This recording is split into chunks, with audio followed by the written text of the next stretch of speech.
पाकिस्तान में संग्राम छिड़ा है तो गाजा में कोहराम मचा हुआ है। इजरायल के रक्षा मंत्री का दावा है कि हमास का नंबर 2 नेता याह्या सिनवार किसी भी वक्त ढेर किया जा सकता है। यह बहुत बड़ी खबर है। याह्या सिनवार की तलाश में इजरायल की सेना ने खान यूनिस शहर को मलबे में तब्दील कर दिया है। सोचिए किस तरह से इजरायल के रक्षा मंत्री की यह धमकी यहां पर सामने आई। लेकिन इस बीच इजरायल की मुश्किलें कम होने का किसी भी कीमत पर नाम नहीं ले रही। दरअसल हिजबुल्लाह लड़ाकों ने हमले में दुनिया के टॉप डिफेंस सिस्टम में से एक आयरन डोम को ध्वस्त करने का बड़ा दावा किया।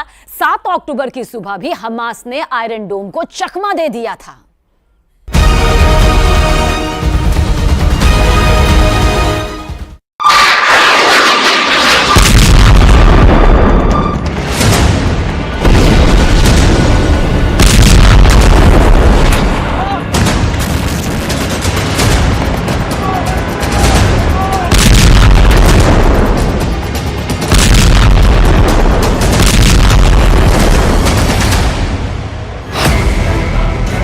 इजराइल को बड़ा झटका लगा है।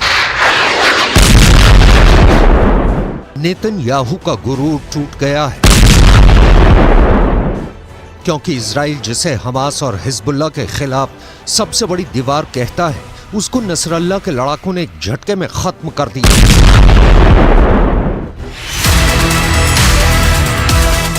हिजबुल्लाह का दावा है कि उसने इजराइल के आयरन डोम को एक झटके में फोड़ दिया है। नसरल्लाह के लड़ाकों ने इजराइल के आयरन डोम के 2 सिस्टम तबाह कर दिए हैं। एक आयरन डोम की कीमत $100 मिलियन है। हिंदुस्तान की करेंसी में बात करें तो करीब 800 करोड़। मतलब हिजबुल्लाह ने एक झटके में इजराइल के 1600 करोड़ रुपए तबाह कर दिए।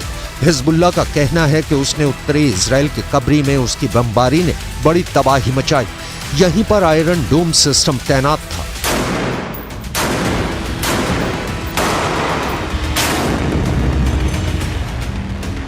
ये बात पश्चिमी मीडिया भी बता रहा है और इसकी चर्चा अमेरिका में भी हो रही है, लेकिन इजराइल ने इस पर पूरी तरह से चुप्पी साध रखी है। हमास के रॉकेट को रोकने वाला आयरन डोम इस वक्त संकट में है। हर हमले का मुंह तोड़ जवाब देने की धमकी देने वाले नेतन्याहू ने आयरन डोम पर हुए हमले पर अब तक कुछ नहीं बोला है। हालांकि ये तो तय है कि इस हमले ने इजराइल की टेंशन बढ़ा दी है, क्योंकि यही वो सुरक्षा कवच है जिसके बलबूते इजराइल अपने लोगों की हिफाजत करता है। उसकी सीमा में आने वाले रॉकेट और मिसाइल को इजराइल अपने इसी मिसाइल डिफेंस सिस्टम से मार गिराता है। 7 अक्टूबर को भी जब हमास ने करीब 5000 रॉकेट से हमला किया तो आयरन डोम ने बड़ी तादाद में रॉकेट मार गिराए थे। हिजबुल्लाह जानता है कि रॉकेट इजराइल पर बेअसर साबित होते हैं, इसलिए अब उसने एंटी टैंक मिसाइलों का सहारा लिया है। वो तोप से भी गोलाबारी कर रहा है।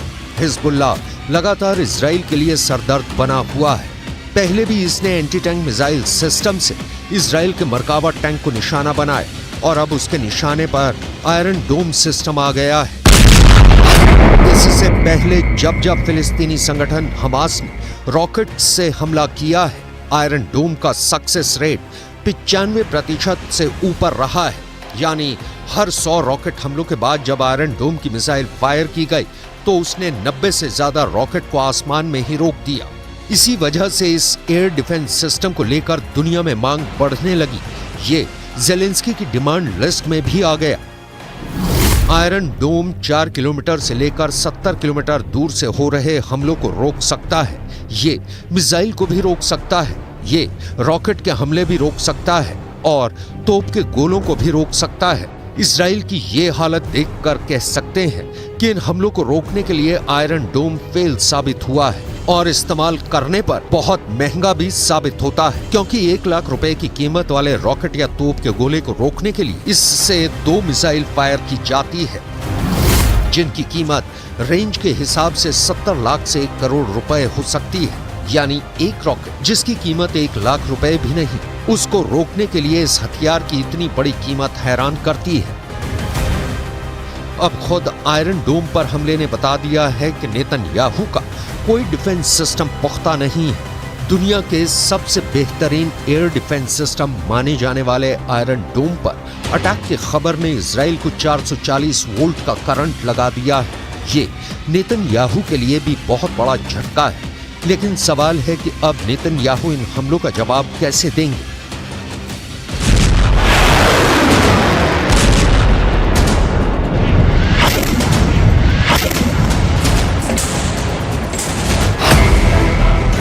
हिजबुल्लाह के धमाके के बाद दो लोग बहुत ज्यादा टेंशन में हैं। गाजा और इजराइल के बीच चल रहे युद्ध ने पूरे पश्चिम एशिया को तीसरे विश्व युद्ध के एपिसेंटर में तब्दील कर दिया है और इसकी वजह से दो ताकतें सबसे ज्यादा फिक्र में डूबी हुई हैं। पहले हैं इजराइल के प्रधानमंत्री बेन्यामिन नेतन्याहू और दूसरे हैं अमेरिका के राष्ट्रपति जो बाइडेन। दोनों की टेंशन का मीटर लगातार रेड लाइन को पार करता जा रहा है। इस तस्वीर को लेकर खौफ बहुत ज्यादा है। हमास से 2.5 महीने से जारी जंग और हिजबुल्लाह के बढ़ते हमलों के बीच अमेरिका के रक्षा मंत्री लॉयड ऑस्टिन इजराइल पहुंच गए। यहां उन्होंने एक बार फिर दोहराया कि इस जंग में अमेरिका इजराइल के साथ है। हालांकि उन्होंने इस पर कुछ भी नहीं कहा कि अगर हिजबुल्लाह की तरफ से हमले तेज हुए तब भी वो इजराइल का साथ देंगे। Palestinian civilians in Gaza is both a moral duty and a strategic imperative. So we will continue to stand up for Israel's bedrock right to defend itself. And we will also continue to urge the protection of civilians during conflict and to increase the flow of humanitarian aid into Gaza.